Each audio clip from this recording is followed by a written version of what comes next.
Hello and welcome back to Rev Endurance Sports and to another bike profile video.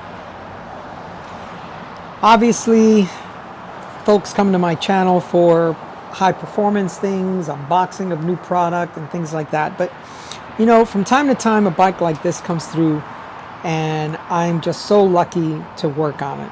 And this is what I want to talk about today.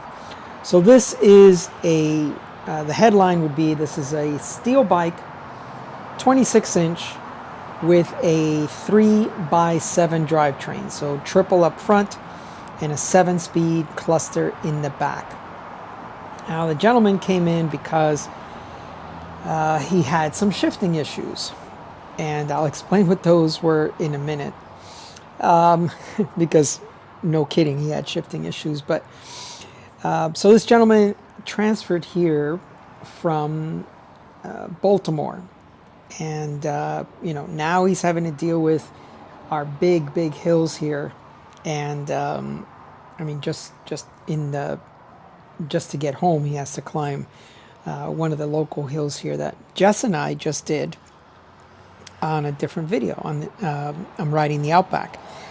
So yeah, so his shifting issues predominantly were because his right shifter was cracked or broken right here. I'm sorry, left shifter. I hope I said that right. And if you saw this, you'd be like, what the heck happened? He had this cable that was split in half. So I was curious how that frayed, but it did. So that was the shifting issue for the front.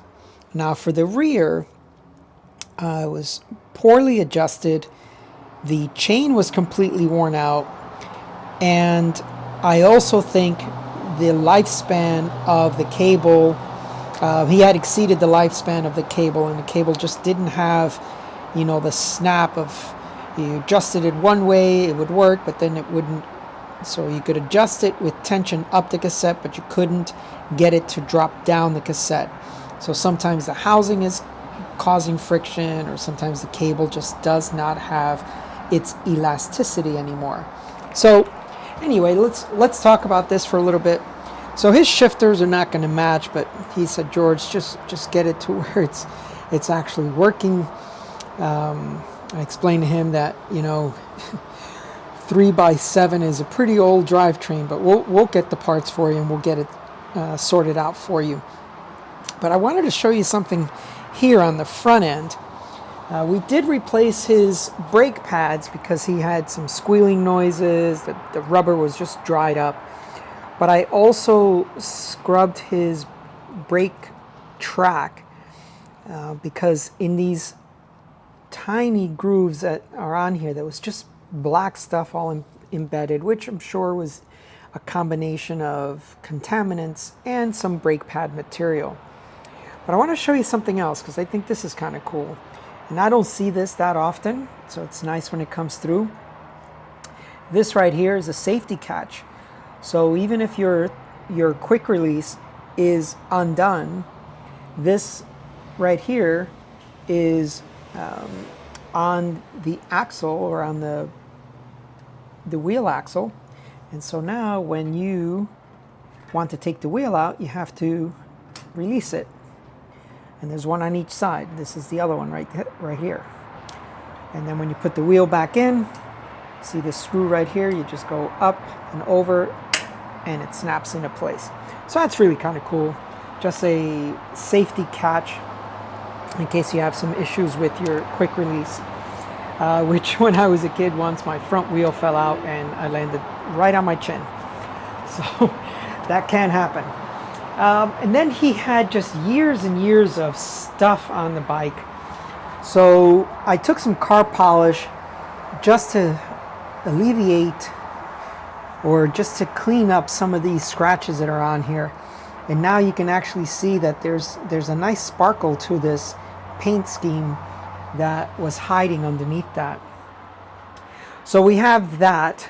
And then because of the area he's riding in, I want to recommend that he switch out his tires. because, you know, these are knobbies and he's not riding any dirt at all. He's like, no, the bike lanes are nice and wide in this, in town, and so I just want to be able to ride on the road. He's 60 plus. I would imagine he's at least 65. And he's like, yeah, I don't want to ride dirt and loose stuff. And, you know, here in Southern California, we just have a lot of sand. So you can easily go down riding dirt here if you're not paying attention. And because it doesn't rain much, then you just have this light coating on the top of hard packed sand. It's not really dirt, but I guess it is some dirt. So it's not brown dirt, mulchy, or anything like that. So let me show you a couple of other things. So I'm sure we talked about the chain. Cleaned the cassette as well because that was just gunk.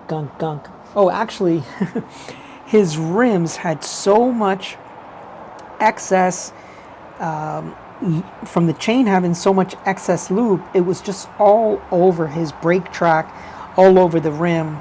So I had to clean that up too. So it's nice and clean now. Both wheels were out of true as well. I ended up doing a lot of free work on this bike because, I mean, I feel bad for the guy, and you know what, we're in the holiday season, so Giving Tuesday was just yesterday. Today's Wednesday.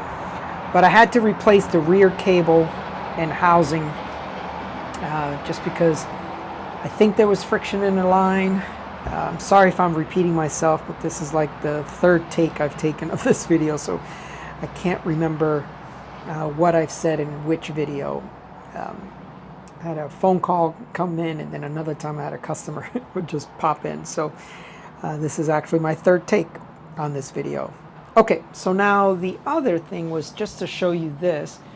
His shifter see this band here was cracked. So when I went to shift it, obviously it just wouldn't shift with that being cracked. So if you ever wanted to see the internals of this, it's a very simple thing, right? You got these notches right here, and then this little metal piece here just will snap at each one of these little ramps, and that's your gear. It'll hold it in gear there. And the cable goes wrapped around this groove here and then comes out here. The entry hole is one of those two. Okay, the dried up brake pads, and you can see they're dried up because they're cracked. You see that right there? Right by the M, between the M and the A. I mean, they're just so dry that they've actually cracked. And then you can tell that his cables and housing hadn't been replaced probably ever, because these types of when you see this housing and you see this these metal pieces on here, and they're in the Marine Corps we used to call that swedge down there. So they're pressed down there by a machine. They are that's usually something done in the Far East or at the OE assembly place, original equipment assembly place, because they know they've got to have, 6,000 of this length, so they make them 6,000 of this length and 6,000 of this length to build this bike. And so they're all got these metal tips on it. Here in the bike shop world, we use plastic tips, and they're, depending on where on the frame, I usually use the sealed ones to keep contaminants from getting inside of the line. So these just big openings, and just all kinds of contaminants and stuff can get inside this housing and cause friction in the line. So he's been dealing with this stock cables and housing probably for 30 years. So he's going to be very, very happy when he gets this bike back. I think everything that we got working in an operational sense yeah, this derailleur, look how shiny this thing is. And, you know, it's not 100% clean because there was just so much gunk. I mean, I just didn't have, I mean, how much time and then how much do you charge?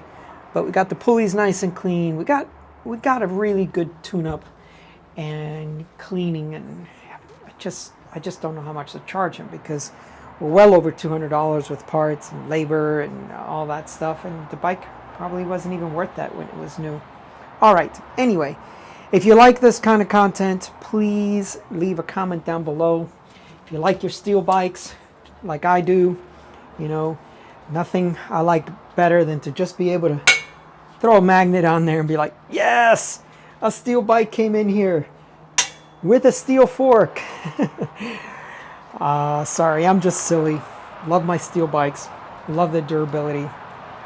And also, if you know what year this bike might be, the customer doesn't remember. So if you can help him out, say, yeah, I had a Frontier GS way back when, and I got it at blah, blah, blah, blah time.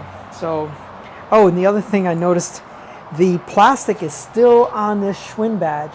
So I'm not going to take it off. I'm going to leave it on there and protect that Schwinn badge a little longer because I just think it's cool. All right. Thank you so much for tuning in. Please like and subscribe.